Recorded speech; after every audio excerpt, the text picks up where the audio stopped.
Dieu a tant aimé le monde qu'il a donné son Fils unique, afin que quiconque croit en lui ne périsse point, mais qu'il ait la vie éternelle. Or, il est d'abord venu pour vaincre, et ce que le diable avait mis dans le monde, c'était la haine. Et il est venu pour vaincre la haine. Quand nous gagnons nos batailles, et ainsi de suite, dans les batailles du monde, cela laisse toujours continuellement de la haine, parce que les batailles de ce genre sont celles de l'ennemi. Mais Christ est venu avec amour pour vaincre la haine, pour aimer ceux qui n'étaient pas aimables.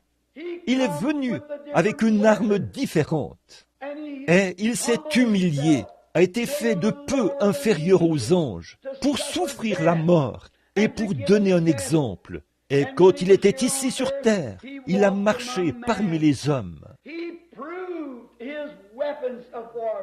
Il a démontré ce qu'étaient ses armes de guerre, quand il a guéri les malades, quand il a pris 5 petits pains et 2 morceaux de poisson, et qu'il a nourri 5000 personnes. Il a prouvé qu'il avait le pouvoir sur tous les atomes qui existaient. Non seulement il a multiplié des poissons, mais il a multiplié des poissons cuits. Non seulement il a produit du blé dans ses petits pains, mais il a produit du blé cuit dans ses petits pains. Cela montrait qu'il était ce grand et puissant vainqueur. Non seulement il a pris l'eau du puits, mais de cette eau du puits, il a fait du vin. Il a prouvé qu'il avait la puissance de vaincre, et il aimait, et son arme, c'était l'amour. Maintenant, remarquez. Alors, quand il a fait ça, quand il s'est tenu un jour près du sépulcre de Lazare, et là se trouvait un homme mort, enseveli depuis 4 jours. Même ceux qui étaient là ont dit, ils sont déjà. Son nez s'était affaissé, les vers de sa peau le rongeaient. Et Jésus s'est tenu là, en tant que puissant vainqueur, quand il a dit à Marthe et à Marie, quand il s'est tenu là, ne vous ai-je pas dit, si seulement vous croyez, vous verrez la gloire de Dieu? Il venait de dire, quand elles ont dit, notre frère est mort, et ainsi de suite, il a dit, je suis la résurrection et la vie. Celui qui croit en moi vivra, quand même il serait mort. Et quiconque vit et croit en moi ne mourra jamais. Ne viens-je pas de vous dire que cette puissance éternelle et bénie se trouve en moi? Il n'a pas seulement fait une déclaration, il était capable d'accomplir tout ce qu'il disait, car il était le puissant vainqueur. Demeurant en lui, restant là, voilé dans une chair humaine, comme un homme, mais là, à l'intérieur, demeurait nul autre que le Dieu Tout-Puissant, celui qui est grand et puissant. Il pouvait recréer, il pouvait créer de nouvelles choses, il pouvait parler, et ce qu'il demandait allait être accordé à l'instant même. Mais il s'est humilié, il est resté humble, il voulait donner un exemple. Il voulait être le vainqueur qu'il fallait, et il l'était. En effet, il a prouvé qu'il l'était. Comme je l'ai souvent dit dans mes réunions, peut-être que cela pourrait rendre témoignage ce matin à ce groupe de gens en ce beau matin de Pâques. Une dame, elle fait partie d'une certaine église qui ne croit pas au fait d'accepter le sang du Seigneur Jésus. Sans effusion de sang, il n'y a pas de rémission des péchés. Elle m'a dit que cet homme n'était qu'un prophète, un homme merveilleux, et que je faisais de lui une divinité. J'ai dit, il était la divinité, il était Dieu. Elle a dit, vous essayez de le rendre trop important.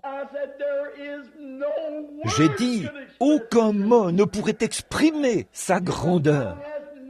La langue humaine n'a jamais trouvé la façon de l'exprimer. Je parlais avec un homme l'autre jour, un diplomate de Washington, D.C., et il a dit, en racontant un petit témoignage, lors d'un petit déjeuner où nous étions ensemble, il a dit, « Frère Branham, j'ai été luthérien toute ma vie, mais, a-t-il dit, l'autre jour, alors que j'assistais à un réveil à l'ancienne mode, a-t-il dit, je me suis agenouillé à l'autel et je voulais avoir une expérience avec Dieu.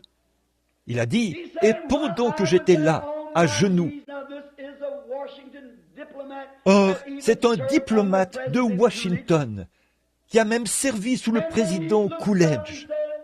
Et quand il a levé les yeux, a-t-il dit, j'ai eu une vision de Jésus. Il a dit, je peux parler 9 langues avec facilité. Il a dit, mais de toutes ces 9 langues, je n'ai pu trouver aucun mot. Il a dit, alors j'ai simplement levé la main et il m'en a donné une nouvelle avec laquelle parler. Il a dit, je viens de voir la gloire de son visage. Cette dame m'a dit, elle a dit, frère Branham, Jésus n'était rien d'autre qu'un homme, juste un prophète. J'ai dit, il était Dieu, ma sœur. Elle a dit, vous faites de lui une divinité, mais il ne l'est pas. Alors elle a dit, en route vers le sépulcre de Lazare, la Bible dit, il pleura. Certainement, il était le cœur même de Dieu. Il a souffert comme nous souffrons. Il était chair comme nous sommes chairs. Il avait dans son corps les mêmes désirs et les mêmes choses que nous avons.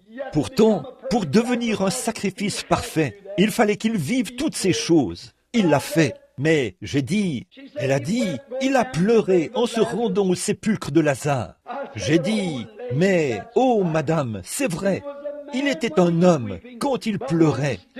Mais quand il s'est tenu là, près de ce sépulcre, où reposaient les morts silencieux, où un corps pourri gisait, recouvert d'une serviette, quand il a dit, ôtez la pierre, il a redressé son petit corps, et il a dit, Lazare, sors. Et un homme qui était mort depuis 4 jours s'est levé sur ses pieds. Qu'est-ce que c'était? La corruption a reconnu son Créateur. L'âme a reconnu son Maître. Et ce grand et puissant vainqueur a prouvé là qu'il a la puissance sur la mort, le séjour des morts et la tombe. Ça réjouit notre cœur, certainement. Vous parlez de frapper sur des chaudrons et de faire sonner des klaxons. Le monde devrait célébrer un jubilé ce matin, comme il ne l'a jamais fait auparavant. Des cris et des acclamations de son peuple.